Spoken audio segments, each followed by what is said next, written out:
There we go. So I've started recording this. So today is our orientation meeting. So it should be relatively short. But there's a few things that I wanted to make sure that are covered. One is that today, immediately, some of you have done so already, is that you need to email me at kirkmillerart@gmail.com. And in the subject, put your name, Art195, and put Google Drive. So I know in the subject who it is, what class it is, and what the purpose of the email is. Then what I'm going to do is I'm going to send you an invitation so that you will be a part of my Google Drive folder, in which you will upload your files periodically when we do our assignments. And that's how I will have access to them and how we will have critiques and how you will get your grades. Okay, so what that looks like.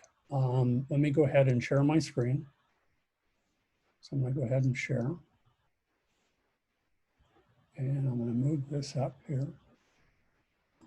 And I'm going to look at this like so. So I'm assuming everybody can see this. But for right now, let me look, I'll show you, let me go back to my email real quick. So this is what my email looks like. And if you have not used Google Drive before, it's really not very difficult. So you've emailed me using your Gmail account, and then up in the right-hand corner, this little box here, icon for Google Drive apps, you scroll down and you select Google Drive. Boom. Okay. So that sends us here. And you'll notice that I have a whole slew of folders in here. Well, the one that I'm going to give you access to is this one right here. It's Art195, Fall 2020. And when I double click on that folder, you'll see that already there are 2 folders within this folder. And once you have access to Google Drive, this account, it'll be very easy to upload your files. But what I want you to do before you upload any files and you accept the invitation is that I want you to go in here just like Jay Fernandez did and what I did, is to create a little folder. So you just right click and just create a new folder. And then how I want you to name it is to put your first initial and last name, just like you've done here. Okay, lowercase first initial and then capital last name. And then when you're ready to upload your files, it's really very simple. As we work in Lightwave, and you'll be rendering your files, because in this class we do not do the animation, we do the modeling in preparation for the animation, that all of the files will be stills that you will render. And they will be saved as JPEGs. And all you have to do, for example, I have a JPEG here, and as I drag it in here, I'm just, from my desktop, I'm dragging this file in here, and I can just put it directly inside this folder. And when I double click, you can see that there it is. There's a little mountain cabin folder. And at any time you want to delete it, you can just right click and you can say that you want to download it or I want to remove it. You know, I want to remove it from Google Drive. Now I can go back to Art195 and here they are. So everybody will have their own folder in here. Okay. Are there any questions about that so far? No? Okay. So the other thing that we need to pay attention to today is I'm going to go to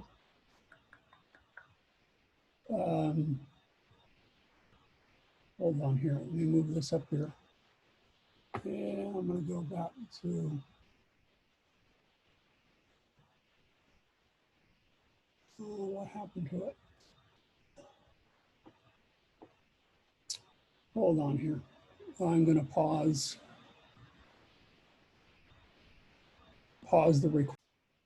So the next thing that we want to do is I want to focus on making sure that everybody has Lightwave. And I know it's kind of pricey, so initially you really don't have to buy it. They do have a version for you, a trial version that's good for 30 days. And even after 30 days, if you want to continue to use a trial version, there is a workaround. So what I want to do first to show you how to have access to that is you can either go to Kirk's class, handouts or weekly syllabi. I'm going to go to handouts real quick. And there's a couple of places that you can go to. You can go to NewTek's website, or you can go to NoVeg for discounted if you want to purchase it. If you want to start by getting the trial version, just simply go to the link that I provided for NewTek, and here it is. Okay, so what the heck? I agree. So if you want to get the trial version, just use this link. If you wish to purchase it, then they do require documentation proving that you are a student. And I've had to do that myself, proving that I am faculty. So I had to get an authenticated letter from the college and a copy of my faculty ID and send it to them and that sort of thing in order to get it. And to purchase it from them is it's just under $200. I think it's $195. That's not terribly expensive, but I know that you know, many of you are strapped for cash right now. So the workaround that I'm going to suggest for you is that you do have a 30-day trial. So just start with that. Okay, what you're going to do is the full trial version. You know, and you're going to, if you're working on Windows, get that. If you're working on Mac OS, you know, then get that one. At the end of that 30-day trial, what you can do is just simply submit again using a different email address. So all you have to do is create a separate email account and they will be none the wiser. Now you're going to have to do that 3 or 4 times for the duration of the semester, which could be kind of a pain, but it's the best we can do at this time. In the future, we're probably going to use Blender, but not this semester. Blender is free. It's a very robust software, 3D modeling and animation software like Lightwave. In many respects, I think it's superior, but it's new to me and I don't feel qualified to teach it just yet. I've watched lots of tutorials on YouTube. I've tested it out myself and it is really, really good. That would be a good one to use. Okay, but right now, unfortunately, there isn't much documentation on Lightwave. And so that leads to the next thing that we're going to talk about is Lightwave itself. So I'll show you some of the main features here. But before I do, I want to see if there's any questions from any of you. So we have participants again. And no questions? No? Everybody's good so far? Okay, well then let's start using Lightwave here. Now, one of the first things that you probably need to do when you're using Lightwave is to be able to save your files correctly is that you're going to need to put a folder on your computer to do is what I'm doing right now. I'm going to go ahead and I'm going to hide Lightwave real quick. And I'm going to hide layout real quick, which we'll talk about. But what you need to do, and you can see that my desktop is already pretty messy, is I'm going to create a brand new folder. So this is what you're going to do to be able to accurately and safely save and work on your files. Is you're going to, I'm going to right click and I'm going to create a new folder and I'm going to name mine content.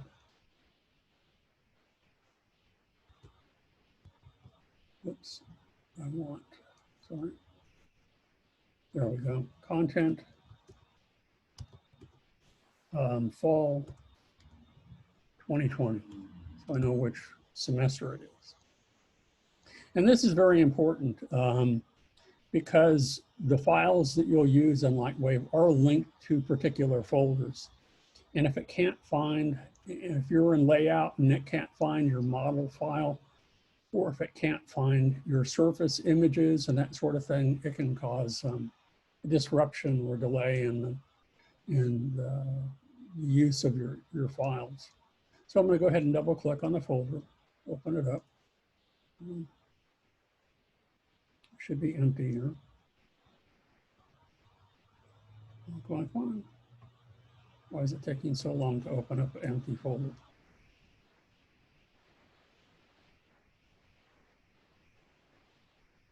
There we go. So inside my empty folder, I'm going to put 3 more folders. And this is how Lightwave organizes them. So I'll right click in here and I'm going to create three new folders. The first one I'm going to name images.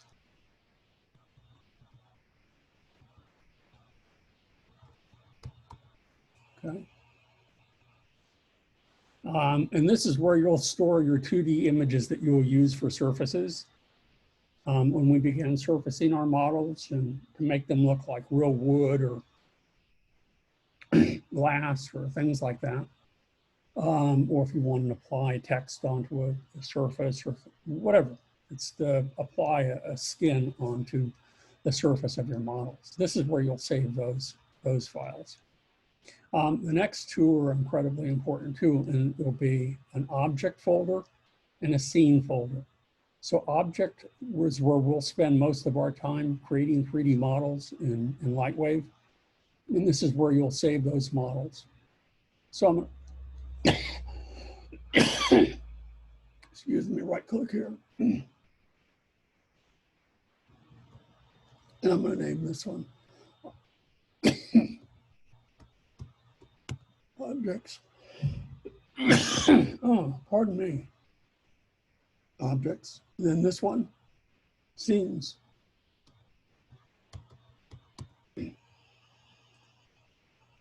So as you're creating your models, they will be saved in the object folder.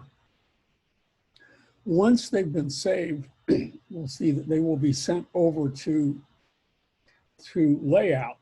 And in layout, is where we have the camera, where we have lights, and where we will refine the surfaces, and where you will actually render the scene, and which is basically taking a snapshot of it. And that's where you'll save that folder right there, okay? In that folder. So that's the other thing that you need to do for this class. Okay, so mine is on my desktop. Now I'm going to bring back layout, and I'm going to bring back the modeler. So when you open Lightwave, this is something that is unique to it that I don't think any other program currently uses. It's kind of old school, but Lightwave is very robust, as I've said, and it works really well.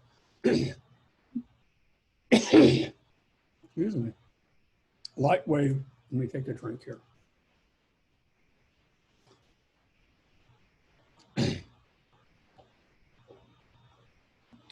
Lightwave is principally 3 applications. The ones that the application that we'll spend most of our time in is Modeler. This is where you actually build the model. And then once it's built and set up some placeholders for the surfaces, then what you'll do is we're going to go down here and we're going to switch to a scene. And you can see in the perspective view of this scene that here's a representation of a light, here's a representation of a camera, and this is where we do the final rendering of the scene. The third application that is to run in the background, if you look at the bottom down here, in my right-hand corner, is called the hub. And this is what integrates those two applications. So if I'm in Modeler, or if I'm in Scene or Modeler, and I want to update either one, I can click and I can go back and forth from one to the other, and they will automatically be linked, and you can go back and forth between the two. Okay. Any questions so far? If you have any questions, just put them in the Q&A, or raise your hand, and I'll allow you to speak and that sort of thing. Why am I having such a problem this morning? So let's get started here. So in Lightwave, I'm going to start with Modeler here. And I'm going to begin giving you a tour of Lightwave. And we'll do this a bit more on Wednesday as well, as we begin our first project, which will be to build a table and lamp. Something very simple using the primitives. So over to the left, you'll notice a whole string of tools that we have to build objects. And that's because I have the Create tab selected at the top. You'll notice that there are several tabs along the top. And each time I click one of the tabs, there's a separate group of tools over to the left. We'll spend most of our time in Create, Modify, Multiply, Detail, Instruct. Sometimes in Map, not in Setup, because this is where you can add skeletons and that sort of thing. This would be for the animation class. For selections, we will use some of the tools in here. Layers, we can use some of the tools in here. The same with view and utilities at the very end. But most of what we will be using is right here, probably the first 3 or 4 tabs. So we have that. Then you'll notice that right here, if we look at the screen itself, so this is the left-hand side for the tools. These are the tabs for different kinds of tools at the top. But on the screen itself, I have my setup in quad view. Now, remember that if you've been working in a 2D program, you generally only work with the X and Y coordinates. But in Lightwave, we work with, or at any other 3D modeling program for that matter, we work with the X, Y, and Z coordinates. So in the quad view, I'm looking down from the top view onto my scene or my object. And when I'm looking at the top view, then that means I'm looking at the X and Z coordinates. The Z coordinates, when you're in the top view, runs top to bottom. The X coordinate runs left to right. Then on the back view, in the lower left-hand coordinate, so this would be the back or the front, for whatever reason, Lightwave defaults to the back view. But now we're looking at the back of our object, and you can see that vertically, we have the Y coordinate, okay? This is the Y axis. And then similar to what we had in the top, left to right is the X axis, okay? So if you were to look at this, let me go ahead and let me stop sharing for a minute so you can see me.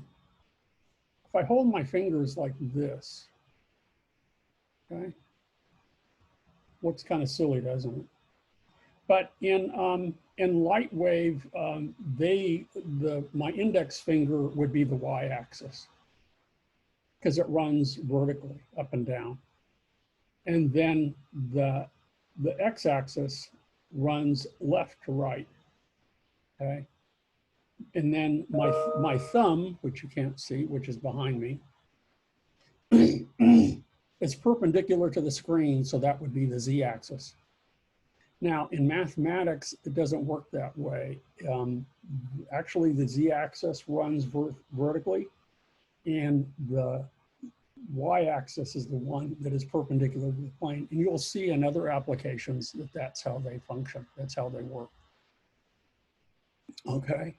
So when we're looking at the right-hand side, I'm looking at it like this. So that means I'm looking down the x-axis, and it's the z-axis that runs left and right, and the y-axis is vertical. Okay. So we have the top view. I'm looking down the y-axis. Okay. And then the x-axis is horizontal, and the z-axis runs vertically. And when I'm from the back or the front view, then the y-axis runs vertically, the x-axis runs horizontally, and the z-axis runs perpendicular. And when I'm looking at from the left or right view, then I look down the x-axis. The vertical axis is the y-axis, and the horizontal axis is the z-axis. Okay, so I'm going to go ahead and share the screen again.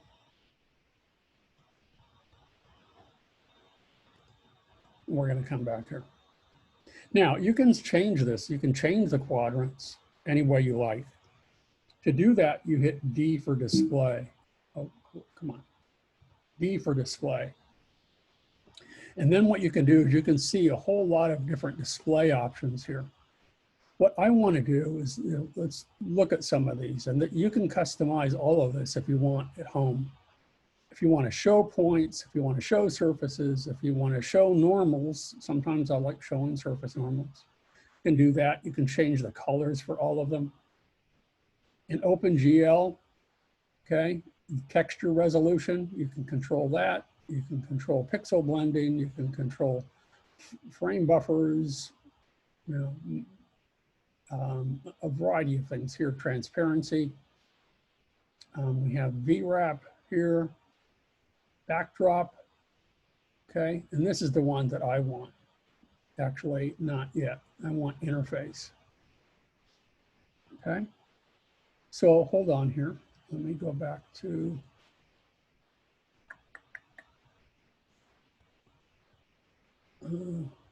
hold on one second here. So if we look at layout, you'll see right at the top here, the very first one that we select, right at the top, notice in layout, and it's really tiny on my screen, it says quad view. But if you click on that, you can select single view, if you want a double view, if you want 2 top, 1 bottom, 1 top, 2 bottom, 2 left, 1 right. You have a whole bunch of options. My preference, because this is how I learned many years ago, is the quad view. Okay, so that's how I will be working this semester. Now, if you want to at any time see just a single view, then what you can do is you have these little buttons in the upper right-hand corner. So if I click on this one here, notice that I'm only seeing this now in the top view. And how I can tell that is in the upper left-hand corner, it says top, and I'm also viewing it in a wireframe.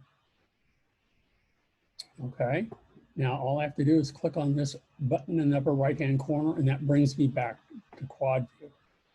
And you can do that with any one of these. You can actually move over that, whichever quadrant you want to see, and you can click on this button in the upper right-hand corner, and we can see it solely in that view. And then we have some other options for us. So this allows us to, if you wanted 4 top views, we could do that. That's what this does here. We have top, bottom, back, front, right, left, perspective, UV texture, which we'll get to at the end of the semester, and layout view. Okay. Then to the right of that, we have a drop-down menu that shows you, that allows you to view the object in a variety of different ways. By default, I like looking, I will change from time to time, but I'm going to look at the the top view, the back view, and the left view in wireframe, and that will become evident in a few minutes. But we can look at it in sketch view, color wireframe, texture view. There's a whole bunch of options for us here, flat shaded. And that's available for each one of these quadrants that you can, as I said, select what view you want, and you can select how you want to preview the object. To the right allows you to move, not the object, but move your view in relationship to the object. So notice as I click and I drag,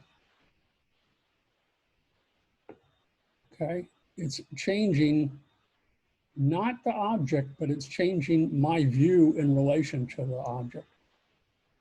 The perspective view is the only one that allows me to use this middle widget here so that I can click and drag and I can spin the object around. I can see it from any angle, from the bottom, from the top, and from any side. Now, if you notice that at some point, if I'm off a little bit, or I've zoomed in too far, or I kind of lose sight of where I am, this key command will be important. If you hit the A key, that resets everything to fill everything to the screens. So that's where you do that. So that's what these do. Then in the upper right-hand corner, way up here, what you have are layers. Layers is a little bit different than what you use in Photoshop or Illustrator. Either a layer is in the foreground, it's in the background, or it's invisible. One of those three. It's not stacked like you would normally see in Illustrator or Photoshop. In Photoshop and Illustrator, layers are stacked like sheets of paper. Doesn't work that way. So I will demonstrate that in just a minute, but I want to let you know that that's where that is up there.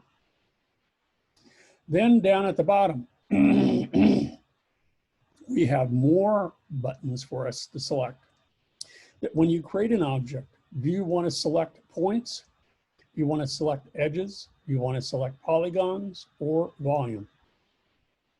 Then, do you want the center of the selection to be based on the mouse? Do you want it to be on the selection? Do you want it to be on the pivot point, or do you want to be on the object's origin? And I'll show you that in a minute.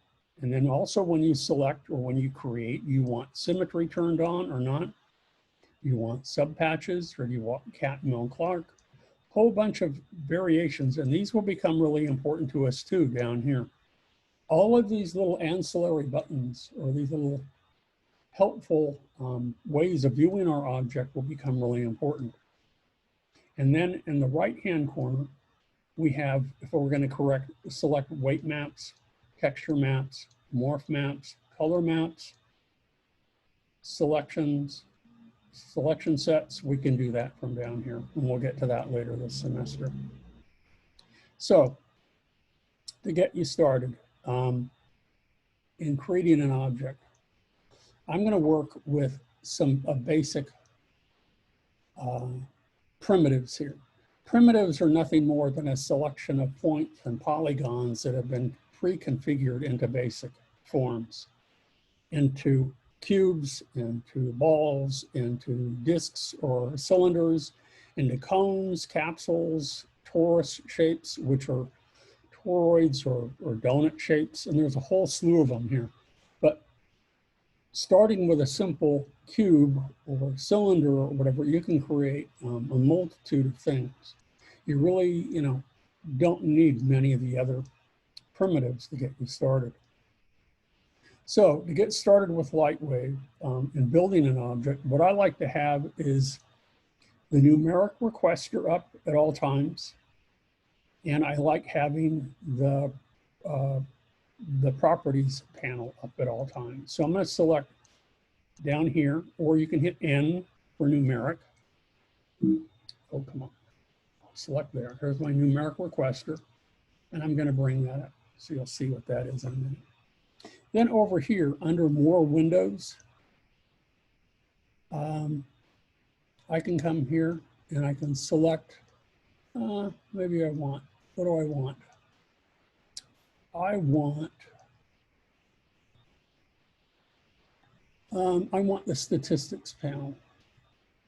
There we go. So I can check on point statistics and I can select.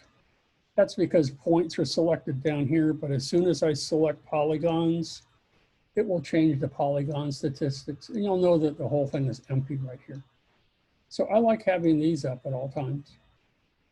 Now, in order to record this, I'm working on a laptop, but I have a big screen behind me. And normally I would be working on that. So if you guys are working on a laptop, it is very doable, but bigger screen, the better sometimes. So to start by creating a basic box, for example, I'll go ahead and I like starting from the top view option. I'm going to go ahead and click and drag like so. And so we're looking down on top of a two-dimensional plane. Now I know it says box, but when I change the perspective view, you can see the plane. And because I have not fixed this in space yet, you'll also notice the little orange widgets along the sides and the center. That allows me to, from maybe the back view, or I could also do it from the right view. I can click and drag and I can pull it up. So now I've given it 3 dimensions. Before it was a 2-dimensional flat plane. Now it is a 3-dimensional box. Now, in addition to that, we have the numeric requester that we can, excuse me, that we can put specific dimensions in here. We can put it in meters, you can put it in inches, you can put it in feet, you can put whatever you want. So if I wanted a 1 foot by 1 foot by 1 foot cube, I could put in 1, and then I could use the mathematical single quote, and then hit tab, and then I could put in 1 single quote again, tab, and then I could put in 1 single quote again, tab, and now I have a 1 foot by 1 foot cube. And then because it's kind of hard to see at the moment, I could zoom in a little bit, and I can move this down so we could see. And I want this centered in the middle of my universe, so I'll put 0 meters there. And let's go ahead and hit A to recenter this. Let's go ahead and fix it in space. So when I'm done with it, if I'm happy with my 1 foot by 1 foot by 1 foot cube, now I have to turn off the box tool. I hit A, and now it fits. So now I have a box that's 1 foot by 1 foot by 1 foot. So one of the things that you need to learn about Lightwave, there's many things that you need to learn. One of the things that you need to learn is that anytime you want to use a tool, you have to select it. When you're done using the tool, then you have to deselect it. So I was done building my box. So now I decided I'm done. I don't need, I don't need to do any more to it. So I turned it off. Now it's fixed in space. Okay. Now if I'm ready to create another object, I can create it on the same layer, or I can click up here and I can create a brand new layer. So you can see that there's a little check mark in the upper left-hand corner, which means that that is there. If I click on the bottom half, then that puts that in the background. If I hold down the Shift key and I click on the top half, then now both of these are in the foreground. A little bit different than what we've used in the past. So I'm going to go ahead and click on the bottom half, put that in the background. So now if I wanted to put a sphere next to it, I'm going to go ahead and select ball. And this time I'm going to use the actions or the numeric requester to do this. So I'm going to select reset and I'm going to select activate. And you can see that it is a big old sphere. Okay. And it puts it by default in the middle of the universe, of this virtual universe. So I can go ahead and I can move this over like so. so that it's to the side. Zoom out a little bit so that it's to the side of our cube that's in the background. And if I want to resize it, I can using the numeric requester. If I want to place it in another location, I can do that. I can also determine how many sides and segments exist. At the moment, there are 24 sides by default around there, and vertically, there are 12 segments. If I want to change that, I can use the spinner here, and notice how I can change the appearance of this dramatically by just, increasing the number of polygons or decreasing the number of polygons here. So I'm going to go back to the 24 as a default, and I'm good to go. And same with the segments, we can change that. Notice how the configuration of this form changes really dramatically. I can also, instead of, I can use tessellation if I want to create the sphere. But all this has not been fixed yet.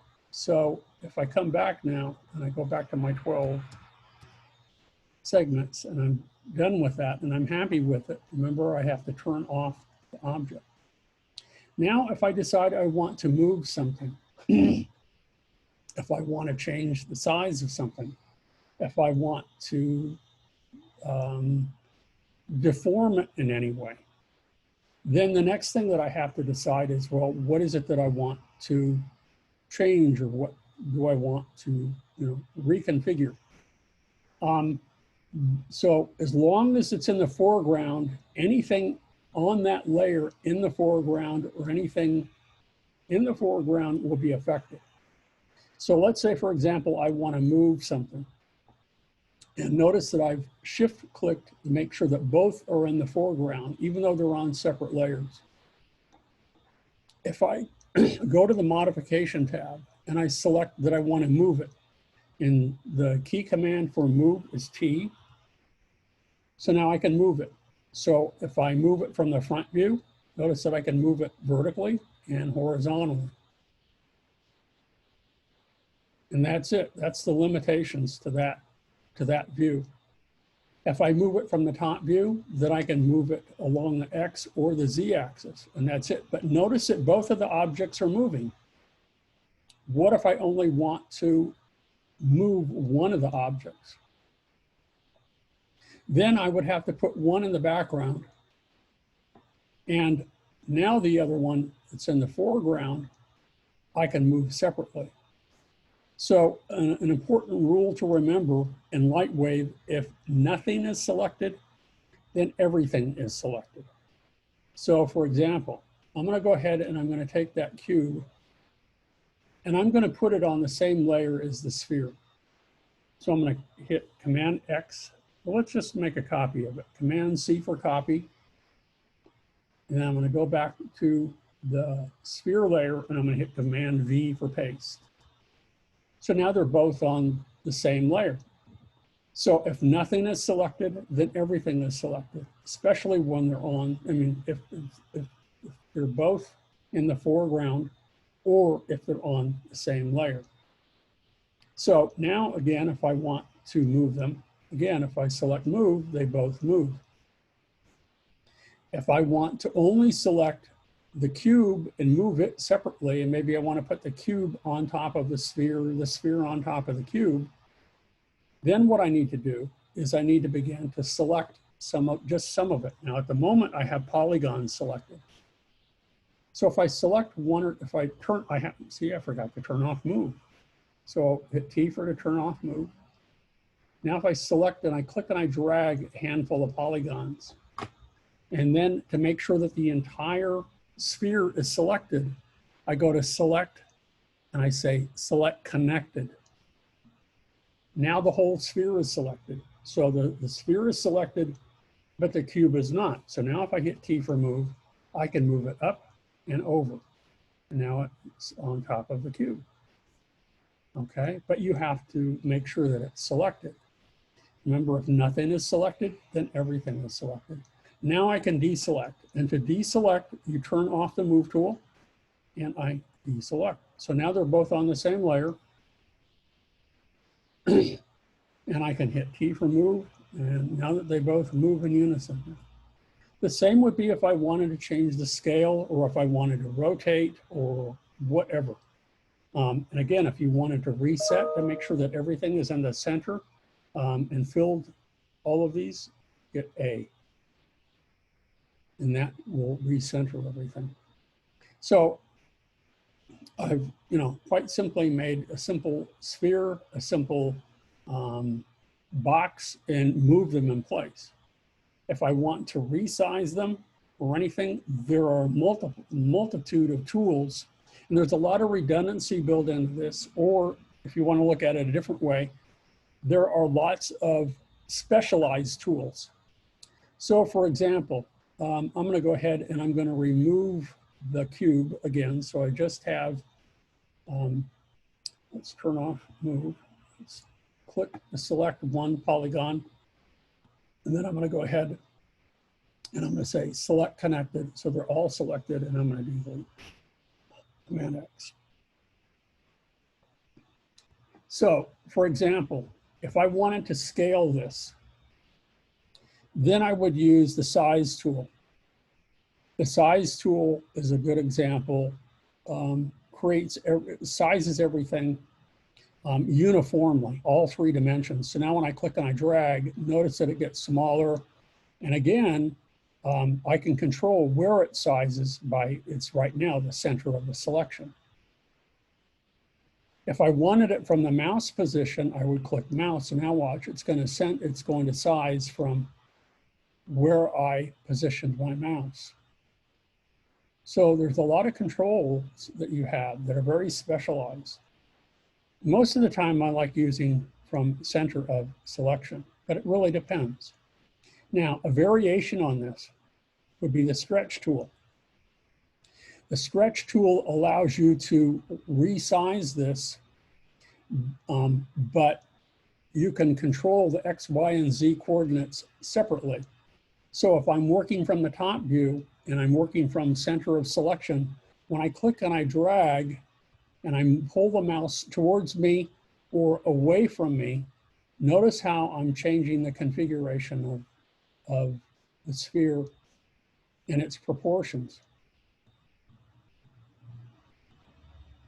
But then from the top view, from the back view or the right view, then I can resize from the Y axis and the X axis, or from the Z axis and the Y axis. Now, if you want to get back to everything where you were, just hit Command Z.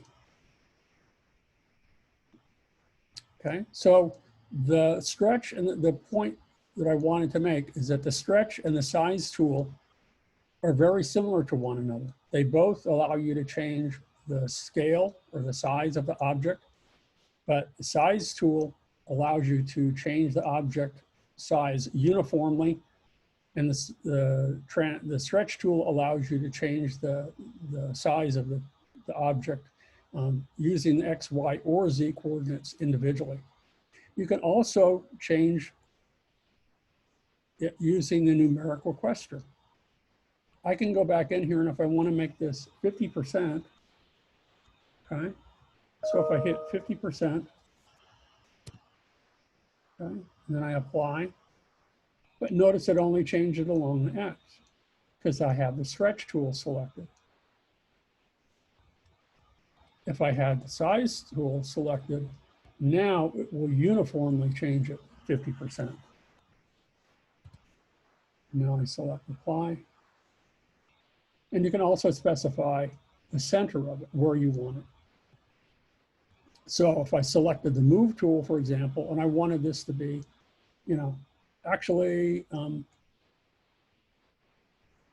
yeah, it's not going to move anything right now. So I'll move it and put it in place. It's easier when you actually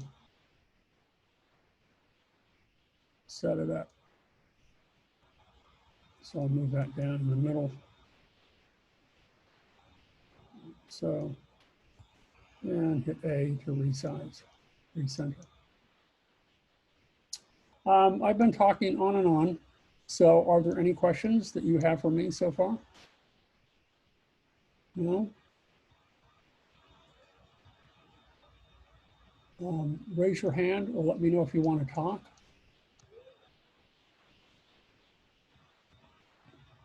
Everybody's good with Google Drive.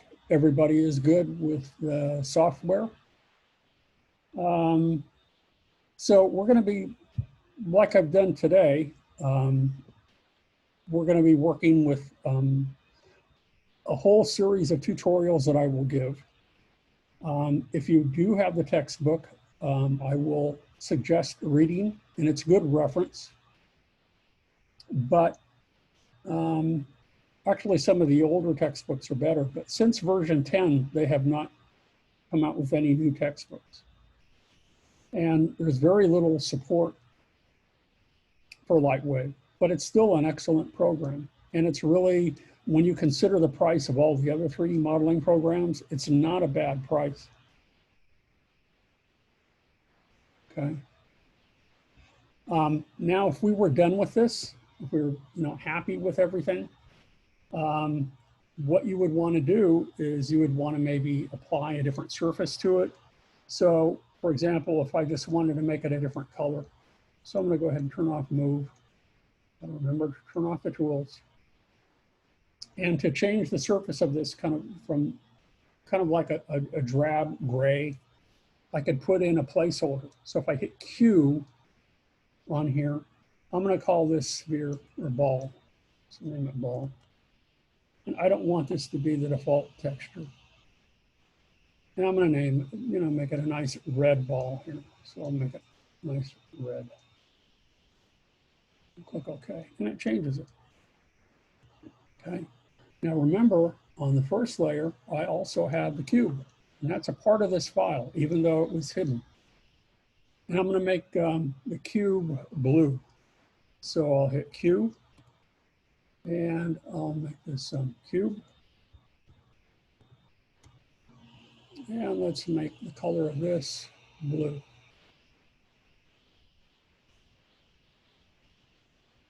Okay. So I have these two objects, both on separate layers. So I'm going to go ahead and save this. So I'm going to go under here where it says save, and I'm going to save object as, and I want to save it inside on my desktop. And here's content, fall 2020. And I'm going to save it in objects. And let's name it as a Lightwave object, orientation. That's our orientation object. So it has to be saved before you send it to layout. Okay.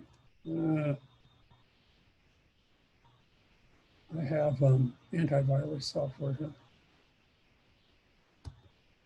So it's wanting to know if it's safe. Yes, it's all safe. I'm good to go. So now that I've created my objects, I'm ready to send them over to layout. So I can go to the top right-hand corner and I can say that I want to synchronize layout. And then I want to, it's not going to allow me to send it. Let's switch to layout, and it's not going to do that. So let's go back. So I'm in a predicament.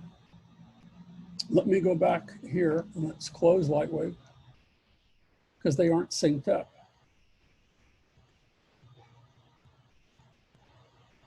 So that's not good. I assumed that they would be. Let me go ahead and open up layout again. And hopefully they will be synced. And if they're not, then it's probably going to be the end of today since I'm running close to the hour anyway. Now let's go back to Modeler. Come on. Oh, Monica, you raised your hand. Let me go ahead and, yeah, question, Monica? The textbook will only be for reference, or? The textbook is really only for reference. Oh, okay. But because there is so little information on Lightwave, it's not a bad idea. If you can get a really cheap version, fine, but there's no hurry on it. Okay. Okay, So that's it. Thank you so much. sure. Okay, so let me try again. No, it's not allowing me to. Let's go ahead and synchronize again. Because normally it allows me to send these over to layout, and it's not allowing me to do that. So I have a glitch that I need to deal with before we enter into our next lesson. And we'll go into this further, and what I'll start doing on Wednesday. Let me go ahead and stop sharing so you can see me. So what I'm going to do,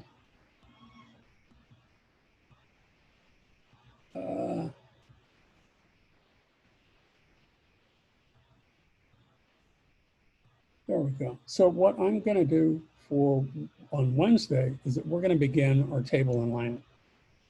In the meantime, what you need to do is to make sure that, do that right away, please, so that I can add you to the Google Drive folder. In addition to that, we need that. Just make sure that you have Lightwave. How many of you, if you do have Lightwave, would you please raise your hand?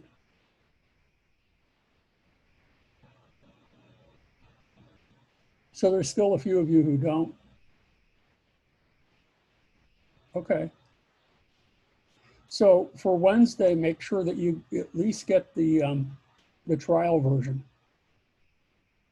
and make sure that it's up and running properly so that we can get to work on this. We have 18 weeks. So this will actually go quicker than me being in class because I won't repeat as much because everything right now is being recorded.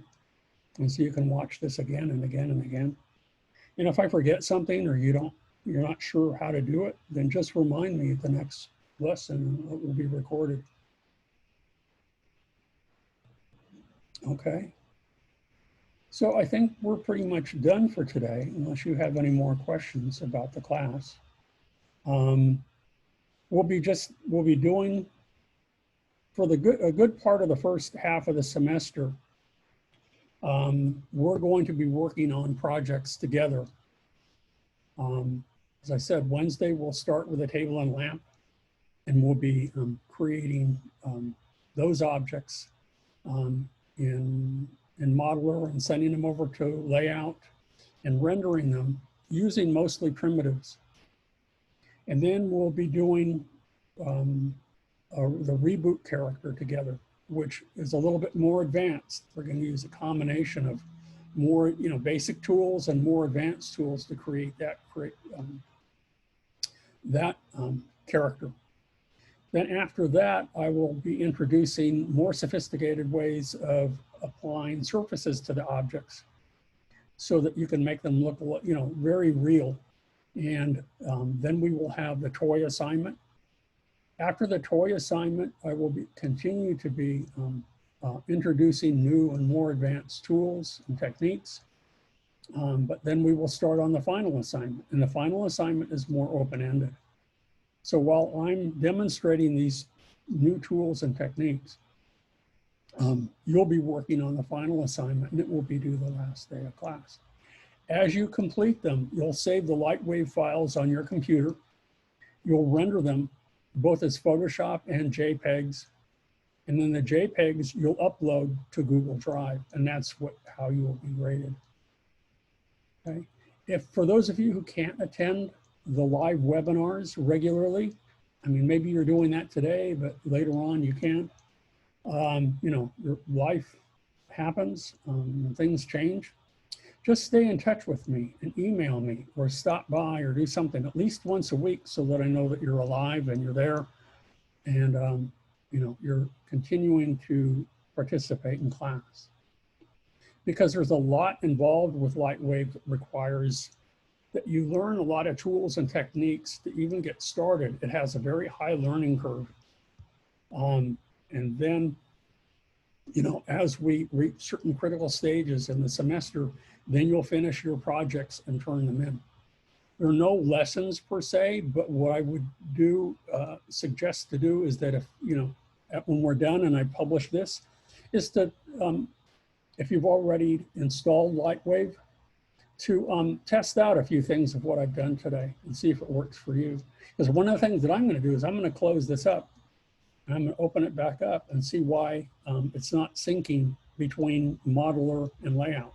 So that's something that I took for granted, and it isn't working at the moment. And I need to make sure that it is working before we start on Wednesday. Okay. So if there aren't any more questions, you can either put them in the chat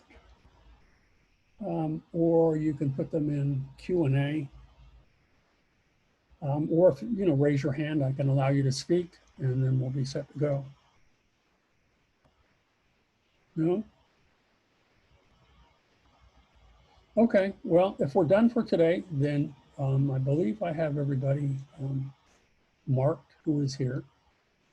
And I appreciate everybody being here. And if you don't have questions today, you know, write them down or send them to me for Wednesday. Okay, so you're all free to leave, and we'll see you Wednesday at 10. That's it for today. I'm going to go ahead and stop the recording.